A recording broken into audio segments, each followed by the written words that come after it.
y Alberto Fujimori volviera a ser un protagonista de la vida política nacional, repitiendo la historia, tendría que rebelarse contra Fuerza Popular también. Con el fallecimiento de Alberto Fujimori, no hay duda de que termina una etapa en la historia nacional. Pero yo creo que antes de profundizar una reflexión sobre lo que es el centro, finalmente, del debate hoy, es decir, si el fujimorismo va a sobrevivir a la pérdida de su inspirador, por así decirlo, Alberto Fujimori. Y yo decía que antes de entrar en esta discusión hay que hablar del tema del indulto y de las cosas que se están diciendo cuando uno escucha a Pedro Pablo Kuczynski decir que el otorgamiento, el indulto era justo, pretende que nos olvidemos que lo que se denunció acá, porque acá fue el primer lugar donde se denunció, no el hecho del otorgamiento del indulto, sino el haber convertido un tema que debía manejarse en el ámbito de lo estrictamente humanitario como una moneda de cambio político. Yo te doy el indulto a tu viejo, que era lo que le decían a Kenji Fujimori, desesperado y dispuesto a cualquier cosa con tal de sacar a su padre de la cárcel, a cambio de que tú no le des los votos al Congreso para la vacancia presidencial. Por supuesto que hubo una transacción. Y por supuesto que ensuciaron, como lo hace todo, la política en el Perú, un tema que debía ser tratado en términos estrictamente humanitarios. Es decir, al final, Alberto Fujimori ha terminado muriendo por las causas que eran previsibles que iba a morir, en mayor o menor plazo. Ese hombre estaba condenado. Y si la discusión se hubiera planteado en esos términos, se hubiera constituido un equipo, una comisión médica independiente, en las condiciones y circunstancias, porque es muy controversial el tema, o era muy controversial, con supervisores de la Organización de Estados Americanos, de la Corte Interamericana de Derechos Humanos, con participación de alguna manera de representantes de los familiares de las víctimas. Yo estoy absolutamente seguro que la conclusión hubiera sido la que todos hemos sido testigos.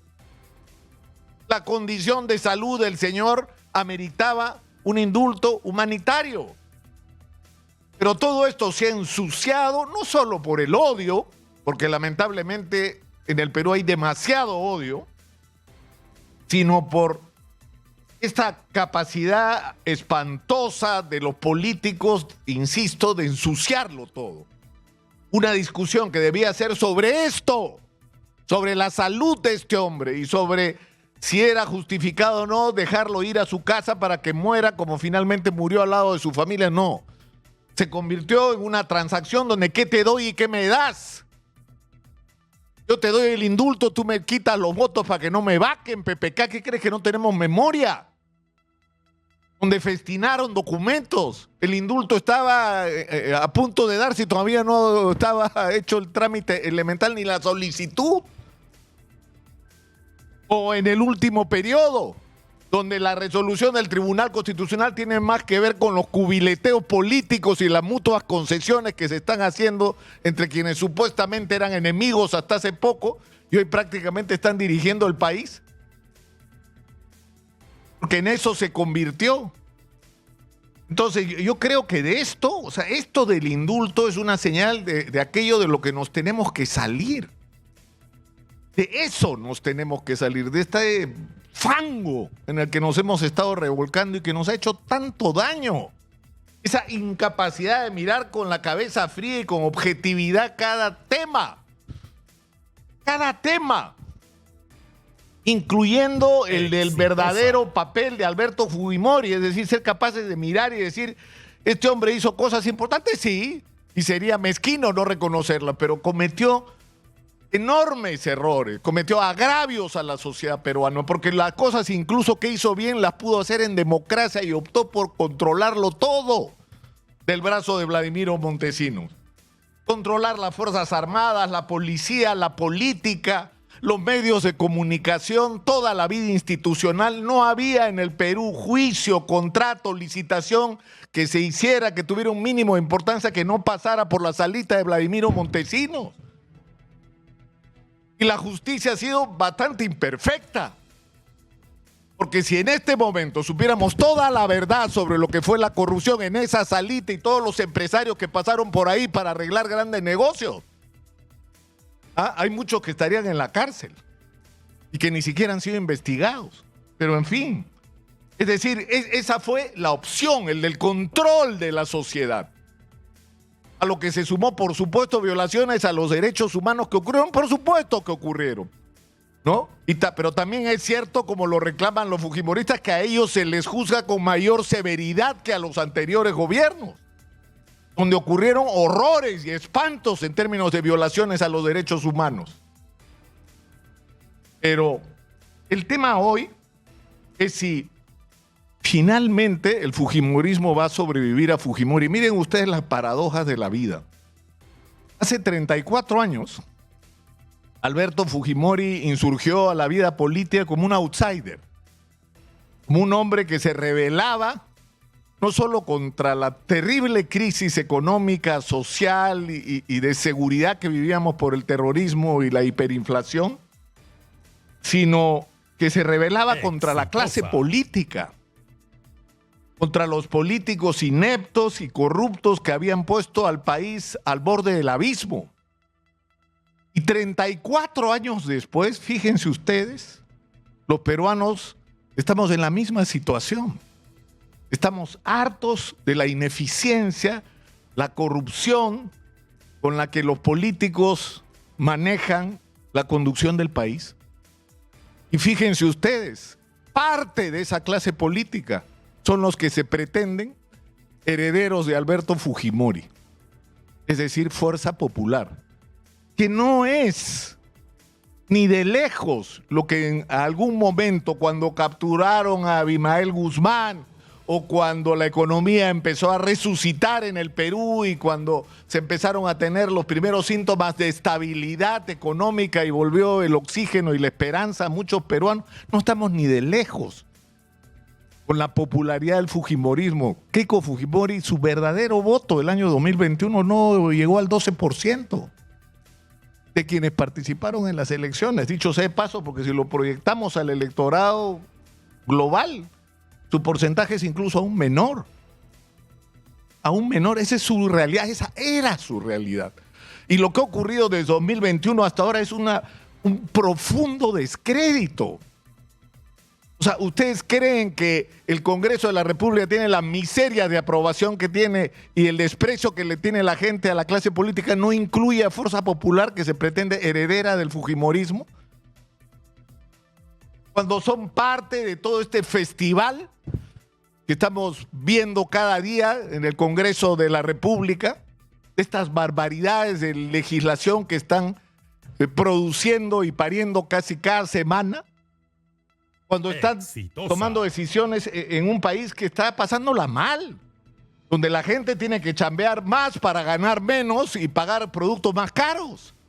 Eso no existe para esa isla, ¿no? Esa burbuja que es el Congreso de la República, en la que los fujimoristas son al final los que mandan. Entonces, yo no sé si la historia regresara 34 años atrás y Alberto Fujimori volviera a ser un protagonista de la vida política nacional, repitiendo la historia, tendría que rebelarse contra Fuerza Popular también. También.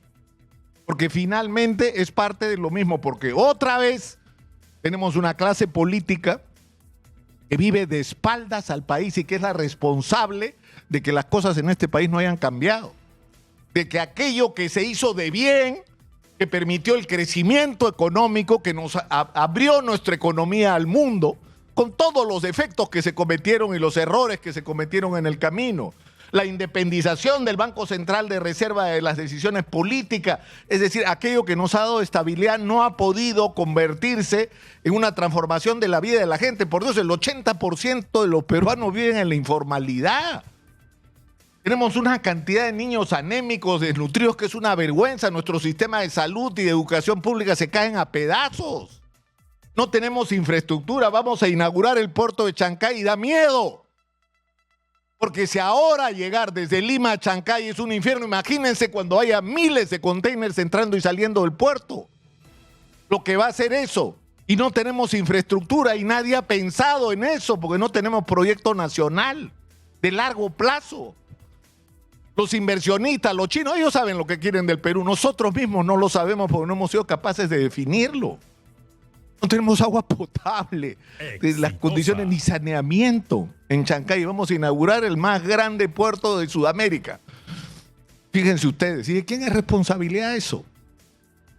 ¿De quién es responsabilidad que el crecimiento económico extraordinario no haya significado un cambio real, estable y de largo plazo en la vida de las personas y no de los políticos?